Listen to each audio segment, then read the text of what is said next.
On a windswept coastal terrace in northern Newfoundland, a Norwegian explorer and his archaeologist wife found something in 1960 that nobody expected to find in North America at all: a scattering of rusted iron nails. The faint outline of sod foundations sunk low into the grass.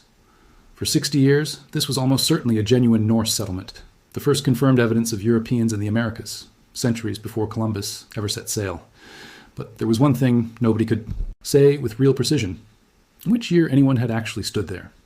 Then, in 2221, a massive solar storm from 1,000 years earlier, permanently recorded inside the rings of a single felled tree, gave researchers something no radiocarbon test ever could. An exact calendar year, unshakably precise. Sitting inside wood, the Vikings themselves had cut down with metal tools. For centuries, a set of Icelandic and Greenlandic sagas described voyages to a distant land far to the west of Greenland, a place the stories called Vinland. According to those accounts, it was a land rich with wild grapes growing untended and wheat that seemed to sow itself without any human hand ever planting it. For most of that time, mainstream scholars simply did not take those specific details seriously. The sagas themselves were treated by and large as folklore. Genuine Norse voyages had almost certainly happened somewhere in the North Atlantic. Most historians agreed on that much. But the specific claim of an actual landfall on the American mainland was generally dismissed as poetic exaggeration, colorful embellishment layered on top of real seafaring history by storytellers more interested in a good tale than a precise geography lesson. That consensus held firm for generations, right up until one Norwegian explorer decided to take the sagas considerably more literally than most professional historians ever had. His name was Helgi Ingstad, and his wife Arnstein. Ingstad happened to be a trained archaeologist, which meant that when Helgi became convinced Vinland might actually correspond to a real physical location somewhere along the North American coastline, the two of them possessed exactly the right combination of skills to genuinely go looking for it, rather than simply theorizing about it from behind a desk. In 1960, they set out to do precisely that. They sailed methodically along the coast of Newfoundland, working their way through small fishing communities, stopping repeatedly to ask local residents a very simple, direct question. Had anyone ever noticed unusual mounds nearby, overgrown ruins, anything in the landscape that looked like it might have been built by human hands a very long time ago rather than shaped naturally by wind and weather? Eventually, that question led them to a local fisherman named George Decker. Decker knew of exactly the kind of thing they were describing: a set of grass-covered bumps rising slightly out of the ground at a place locals called Lance aux Meadows. The name itself is worth pausing on for a moment because it reveals exactly how invisible this site had remained to the people who had actually lived beside it for generations. Lance aux Meadows derives from French, roughly translating to Jellyfish Bay, a name locals had given the area for reasons having nothing whatsoever to do with ancient ruins. For as long as anyone in the area could remember, those unusual grassy mounds had simply been assumed to be a natural feature of the landscape. Nothing more significant than an odd wrinkle in otherwise ordinary coastal terrain. Decker led the Ingstads directly to the site, and what began there in that specific stretch of Newfoundland grass would go on to become one of the most consequential archaeological excavations in the entire history of North American history. The Ingstads did not simply glance at the mounds and move on. Over the following seasons, they began a careful, methodical excavation, treating the site with exactly the rigor a potential discovery of this magnitude actually demanded. And what emerged from beneath that grass, piece by careful piece, was clearly not the remains of a simple fishing camp. The kind of temporary shelter that might have been thrown together and abandoned within a single season by local indigenous communities already well established throughout the region for thousands of years. It was something built by people who had never lived on this continent before, something constructed according to an entirely different architectural tradition than anything else known to exist anywhere in North America at that specific point in history. Think about what that distinction actually meant. Standing there in 1960, watching the excavation slowly reveal foundation after foundation. This was not simply an interesting archaeological curiosity, one more ancient site among many scattered across a continent already rich with thousands of years of indigenous history and settlement. If the Ingstads were right about what they were looking at, they were standing directly on top of physical, undeniable proof that Europeans had reached the shores of North America, centuries before Christopher Columbus ever set sail from Spain. That was an extraordinary claim to make in 1960. And extraordinary claims in archaeology have always demanded extraordinarily careful evidence to actually support them. The Ingstads understood that responsibility clearly, and over the following excavation seasons, they set out to build exactly that kind of case, one careful artifact at a time. Excavations continuing through the 1960s eventually uncovered the remains of at least 8 separate structures at Meadows, and their basic architectural footprint told researchers almost everything they needed to know before a single artifact was even pulled from the ground. These were sod longhouses, timber frame buildings insulated with thick layers of cut turf packed carefully around the frame. An architectural style found extensively across Iceland and Greenland during this exact period and found nowhere else in indigenous North American construction anywhere in the archaeological record. Think about what that architectural signature alone actually proves. This was not simply a coincidental resemblance, two unrelated cultures independently arriving at a similar building method by pure chance. Soddy. Longhouse construction built exactly this way, with this specific combination of timber framing and turf insulation, belonged to a very particular Norse building tradition, one that had developed specifically to survive brutal North Atlantic winters in Iceland and Greenland. Finding that exact same construction method reproduced faithfully on the coast of Newfoundland was not a subtle clue. It was close to a signature, but the architecture alone, striking as it already was, did not stand alone as the only evidence recovered from the site. Researchers eventually recovered a bronze cloak pin, a specific style of fastener used exclusively in Norse clothing during this era, a design with no equivalent anywhere in indigenous dress from the region. Alongside it, a stone oil lamp, again matching known Norse designs precisely. A bone knitting needle, evidence of a specific textile technique tied directly to Norse domestic life. And then came the single most decisive piece of evidence recovered from the entire site. Clear evidence of iron production, a dedicated smithy. Iron slag, the waste byproduct left behind when raw iron ore is smelted and worked, and rivets of a very specific type, used exclusively in Norse shipbuilding to hold planks firmly together. Think carefully about what that specific combination of evidence actually establishes, because it deserves real weight. Indigenous peoples across this entire region possessed extraordinary skill working stone and bone, technologies perfectly adapted to their own environment, and needs refined and mastered across thousands of years of continuous habitation. But nobody in the Americas, anywhere on the entire continent, was smelting iron directly out of bog ore in the year 1000. That was a specific, complex metallurgical technology arriving from somewhere else entirely, carried across the ocean by people who already knew exactly how to do it before they ever set foot on the shore. It is worth being honest at this point about the actual scale of what the Ingstads and subsequent researchers had actually found, because popular imagination has often significantly overstated it since.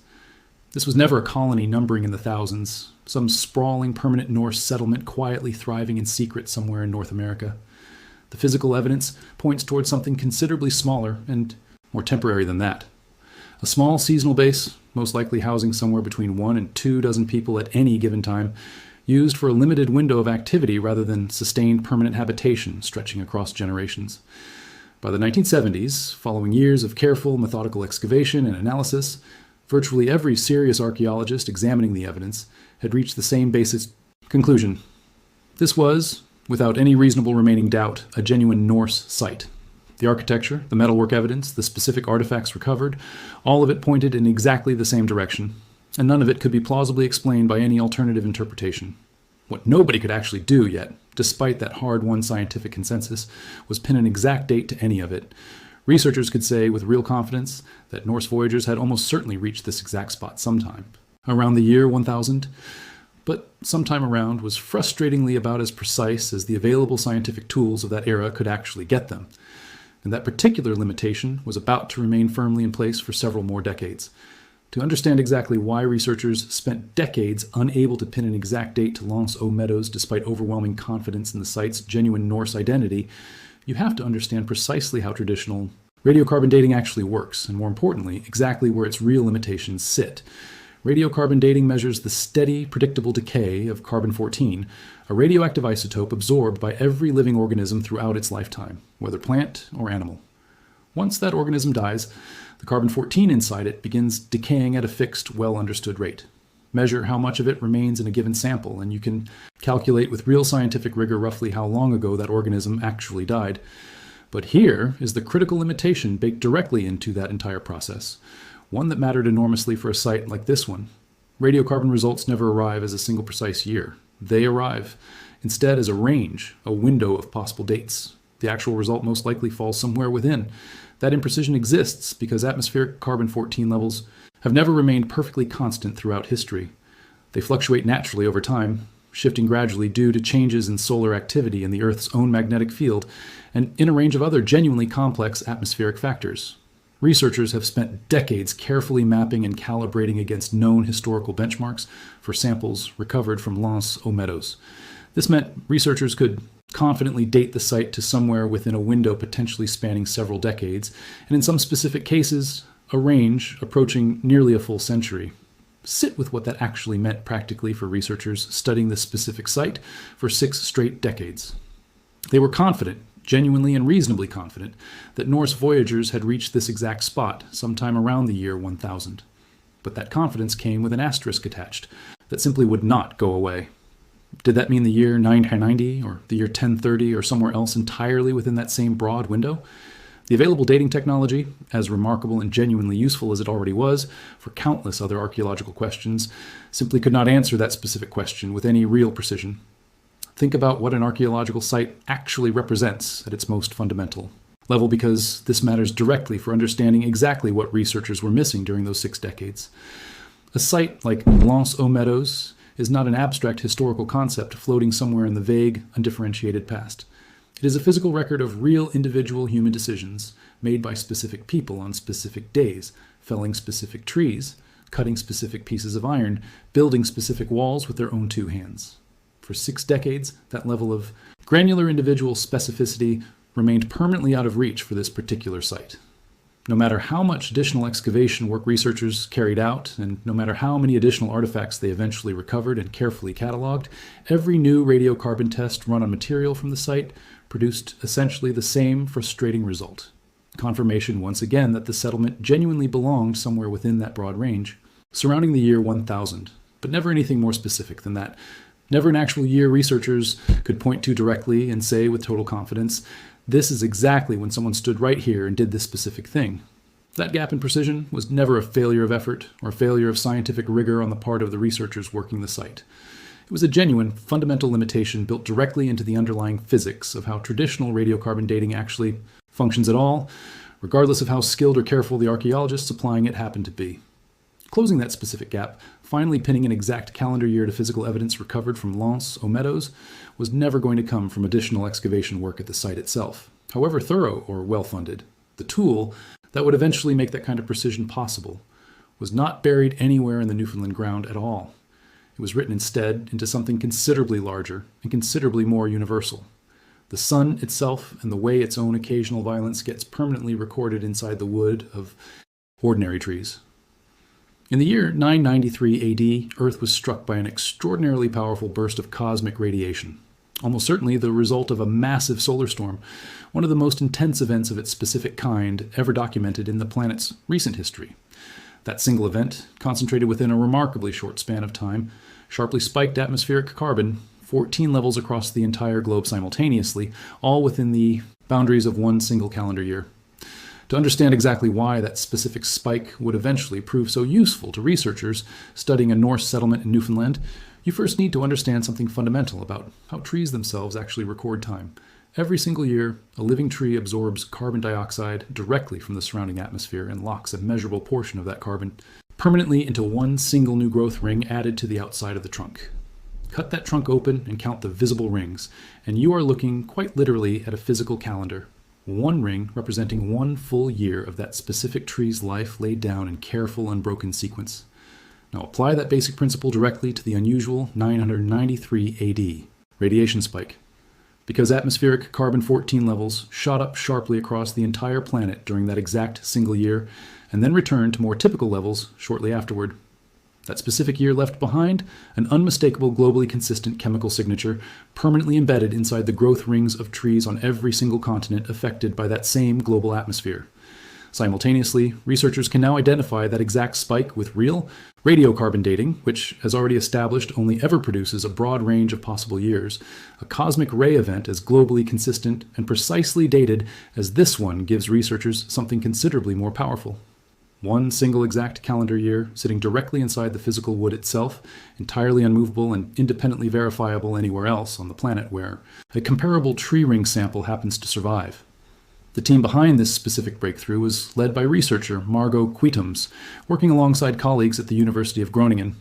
Their findings were formally published in the scientific journal Nature in 2021, more than 60 full years after the Ingstads had first begun excavating the site itself.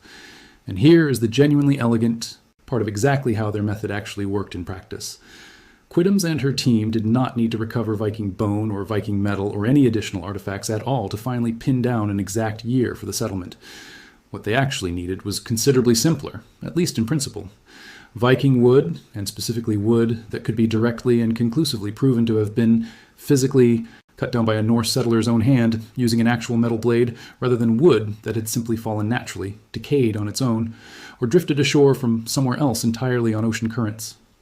If researchers could locate wood recovered directly from the Lance aux Meadows excavation itself, wood that still carried the unmistakable 993 AD radiation signature buried somewhere inside its own growth rings, they would finally possess exactly the tool necessary to count forward from that fixed, unmovable reference point, ring by careful ring, all the way out to the very last ring the tree had ever produced before it was cut down and used. That final ring, wherever it ultimately landed, would represent something researchers had been chasing for 6 entire decades, an exact, undeniable calendar year, marking precisely when a real Norse settler had stood on that exact spot in Newfoundland and physically felled that exact tree with their own 2 hands. With the method fully established, Quidams and her team turned directly to the physical wood samples already recovered decades earlier from the Lance aux Meadows excavation itself. Material that had been carefully preserved and catalogued, waiting patiently for exactly this kind of analysis to eventually become possible. They examined 3 separate wood samples, and all 3 were identified as fir. That single identification detail matters considerably more than it might first appear. Fir did not grow naturally anywhere near the immediate site itself, which meant, quite simply, that this specific wood had been deliberately carried to the location by human hands, rather than fell directly from a nearby forest surrounding the settlement. But the truly critical detail, the one that actually made precise dating possible at all, was something else entirely. Each of the 3 samples still had bark, or the delicate layer of wood immediately beneath the bark, physically attached and intact. Think carefully about why that specific detail matters so enormously to the entire method. The outermost ring on any given tree sample, the very last layer of growth laid down directly beneath its bark, represents the final year that specific tree was actually still alive. Without that outer layer, still physically present and intact, researchers would have no reliable way of knowing exactly how many additional growth years might have originally existed beyond whatever inner rings happened to survive. With it intact, they could count with total unambiguous confidence straight through to the tree's actual final living year. The method itself, once all 3 samples were properly prepared, was genuinely straightforward to describe, even though carrying it out with real scientific precision required considerable care. Locate the unmistakable 993 AD carbon-14 spike somewhere within each individual sample's growth rings. Then simply count outward from that fixed point, ring by careful ring, all the way to the bark edge itself. The result that came back across all 3 separate samples independently was the exact same year, 1021 AD. Sit with that result directly, because the significance of it is genuinely difficult to overstate. 3 separate samples analyzed, independently, each one landing on the exact same precise calendar year. That is not the kind of result you get from a fortunate coincidence or from a single lucky measurement. That is the kind of result you get from a genuinely sound, thoroughly repeatable scientific method. But the research team was not finished yet, because dating the tree itself was only half of what actually needed to be conclusively established. Researchers also needed to prove beyond any reasonable doubt that this specific tree had genuinely been cut down deliberately by human hands, rather than simply falling naturally through storm damage, disease, or old age, and then eventually drifting ashore or being carried into position by some entirely unrelated natural process. The physical evidence settled that specific question decisively as well. Researchers identified clear, unmistakable cut marks directly on the wood itself, marks made specifically by a metal blade. And that detail alone carries enormous weight, because no indigenous population living anywhere in this specific region at this exact point in history possessed metal blade technology of this kind. This was not a tree that had simply died naturally and eventually drifted ashore by pure chance. This was a tree a real individual Norse settler had physically walked up to and deliberately cut down themselves, using a tool that had traveled across an entire ocean specifically to get there. For the very first time in the entire history of archaeological research into pre-Columbian contact anywhere in the Americas, researchers finally possessed something considerably more powerful than a broad estimated range or carefully reasoned scholarly consensus, built up gradually over decades of accumulated evidence. They possessed one single exact calendar year, established through an entirely independent scientific method, verified across multiple separate samples, and confirmed by direct physical evidence of deliberate human tool use. Not a range, not an educated estimate, one precise, unshakable year. 1021 AD. Christopher Columbus first reached the Caribbean in 1492, a date most people learn early enough in school that it barely registers anymore as a specific historical fact rather than simple background knowledge. Subtract 10 and 21 from that familiar number, and the resulting gap comes out to 471 years. That specific figure deserves genuine attention because of exactly what it now rests on. This is no longer a rough estimate pieced together from centuries-old saga accounts dismissed for generations as poetic exaggeration layered over genuine but imprecise seafaring history. It is a number grounded directly in the single most precise date currently established anywhere in the entire field of American archaeology, verified through an entirely independent scientific method, confirmed across multiple separate physical samples. But it is worth addressing an honest, important limitation directly, rather than letting that impressive number stand entirely unqualified. Occupied for some unknown stretch of time before that specific tree happened to be felled. It may also have continued being used for some additional period afterward as well. What researchers have actually proven with complete and total confidence is simply this. On that exact year, in that exact location, a Norse settler stood on that spot and physically cut down that specific tree with a metal blade. That is the one single moment the physical evidence currently allows anyone to prove with absolute, unshakable certainty. Everything surrounding that specific moment, the full beginning and end of the settlement's actual occupation, remains somewhat less precisely established even now. That honest caveat does not diminish the genuine significance of what researchers actually accomplished here. If anything, it should sharpen exactly how impressive the underlying achievement really is. 60 years of careful excavation, patient artifact analysis, and cautious scholarly argument had already firmly established that Norse voyagers reached North America roughly around the year 1000. It took one single solar storm and one remarkably clever new scientific method to finally pin that broad historical consensus down to one specific unshakable calendar year. And the significance of this particular breakthrough reaches considerably further than Lance o' Meadows alone. The same cosmic ray dating technique researchers successfully applied here is now actively being tested and applied to other contested archaeological sites scattered across the entire world. Wherever a felled tree happens to survive with the right specific growth rings intact, carrying its own version of a globally consistent radiation spike somewhere within its recorded history. Researchers now possess a genuine, repeatable pathway toward exact year dating, a level of chronological precision archaeology has only rarely ever achieved for sites this old using any method available before this one. Consider the sheer scale of what that method actually represents going forward. Well, beyond this single Newfoundland excavation. For generations, archaeologists working with sites this ancient had essentially made peace with permanent uncertainty, accepting broad ranges and educated scholarly consensus as simply the best precision reasonably available for material this old. This new method offers something genuinely different, not an estimate refined slightly further, an actual exact year verified independently wherever the right physical conditions happen to align. What took 60 full years of dedicated excavation work, careful artifact analysis, and patient, methodical scholarly argument to establish as highly probable one ancient solar storm permanently recorded inside the rings of a single tree 1,000 years ago, ultimately settled with total unambiguous precision.